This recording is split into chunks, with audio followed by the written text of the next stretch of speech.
इस वीडियो का पहला क्वेश्चन है, दुनिया की सबसे वजनी लकड़ी का नाम क्या है? अगर आपको मालूम है तो इसका जवाब 5 सेकंड में आप वीडियो के कमेंट में बता सकते हैं।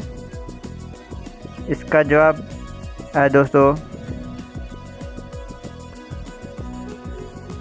Black iron would. ये सबसे वजनी लकड़ी होती है। इस वीडियो का दूसरा क्वेश्चन है, आगे काला है पीछे सफ़ेद, दोनों आए एक साथ। इसका जवाब आप वीडियो के कमेंट में 5 सेकंड में बता सकते हैं कि क्या चीज़ है। इसका जवाब है दोस्तों दिन और रात। रात को अंधेरा होता है। इस वीडियो का तीसरा क्वेश्चन है, वो कौन सा जानवर है जो पानी पीते ही मर जाता है?